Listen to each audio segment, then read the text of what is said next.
Petit point leçon.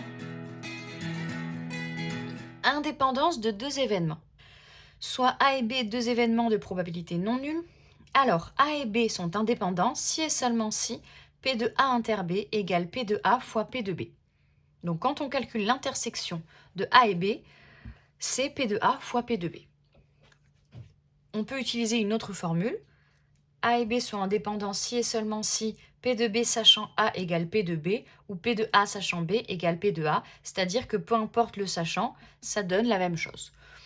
Donc, à travers un exemple, on va voir comment utiliser cette formule. Exemple, on lance un dé équilibré à 6 faces, 1, 2, 3, 4, 5, 6, et on regarde la face supérieure. Soit A, l'événement obtenir une valeur inférieure ou égale à 4, soit B, l'événement obtenir un résultat impair, montrer que A et B sont indépendants. Donc, on va utiliser cette formule-là, on va calculer P de A inter B, on va calculer P de A, on va calculer P de B, on va multiplier ces deux-là et on va voir si P de A fois P de B égale P de A inter B. Si on trouve le même résultat, ils sont indépendants. Si on ne trouve pas le même résultat, ils ne sont pas indépendants.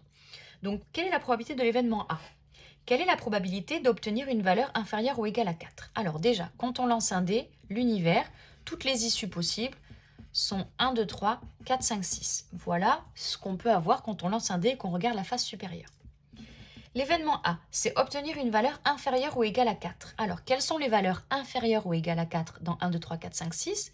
Eh bien, c'est 1, 2, 3, 4. Voici les nombres qui sont inférieurs ou égales à 4. Ensuite, B, obtenir un résultat impair. Quels sont les nombres impairs dans l'univers? 1, 2, 3, 4, 5, 6. Les nombres impairs dans l'univers sont 1, 3 et 5. Une fois que j'ai ça, j'écris qu'est-ce que c'est l'événement A inter B. Alors, A inter B, c'est toutes les issues qui sont à la fois dans A et à la fois dans B. Donc là-dedans, le 1, il y est dans les deux. Donc j'écris le 1. Le 2, il n'y est pas dans les deux, donc je ne le prends pas. Le 3, il est dans les deux. Le 4, il n'est pas dans les deux, il est que dans A. Le 5, il n'est pas dans les deux, il est que dans B.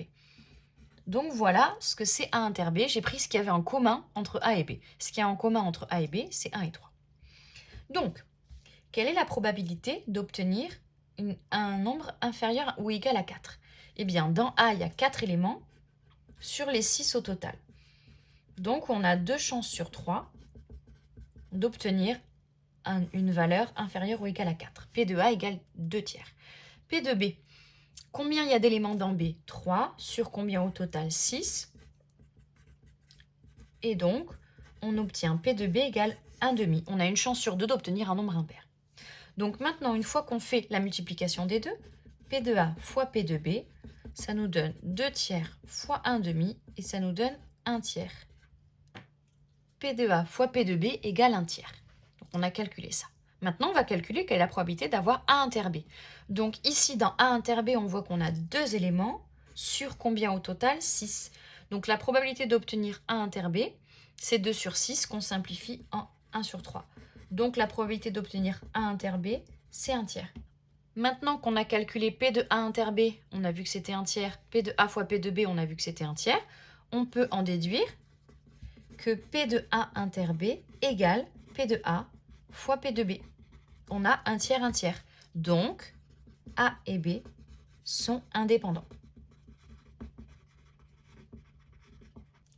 On va regarder cette formule-là aussi pour vous montrer, sachant que là, c'est la même chose pour l'autre. Donc, on va regarder, on va essayer d'utiliser cette formule-là. Donc, P de B sachant A, ça doit être égal à P de B. Donc, P de B, on l'a déjà. P de B, c'est 1,5. Maintenant, on va calculer P de B sachant A. Donc, P de B sachant A, ça veut dire quelle est la probabilité d'obtenir un résultat impair sachant qu'on a obtenu une valeur inférieure ou égale à 4. Donc, on a obtenu une valeur inférieure ou égale à 4. On sait que A est arrivé. Donc, ça veut dire qu'on n'a plus que ça à la fin. On a 4 éléments. On a forcément un de ces 4 éléments. Et là-dedans, quelle est la probabilité d'obtenir un nombre impair? Donc, combien y a-t-il de nombres impairs là-dedans? Il y a 1 et 3, donc ça fait que 2 possibilités. Sur combien au total? On n'est plus à 6 possibilités, on n'est qu'à 4 possibilités. Parce que quand on a un sachant A, ça veut dire qu'on sait que l'événement A s'est réalisé. Donc ça veut dire que forcément on a 1 ou 2 ou 3 ou 4, on a plus 5 ou 6. Donc le dénominateur change. Combien il y a d'éléments au total là? Il y en a 4, puisqu'on sait qu'il n'y a pas 5 ou 6. Et combien là-dedans il y en a de impair? Il y en a 2. Donc ça nous donne 1 demi. On trouve bien le même résultat. Donc on a P de B égale P de B sachant A. Donc A et B sont indépendants. C'est un petit peu plus compliqué d'utiliser cette formule-là. Mais parfois, dans l'énoncé, on a déjà des probabilités conditionnelles qui sont écrites, donc à ce moment-là, on peut l'utiliser. Mais si vous avez le choix, utilisez celle-là, elle est un peu plus facile à comprendre qu'avec le sachant. Voilà comment démontrer l'indépendance de deux événements.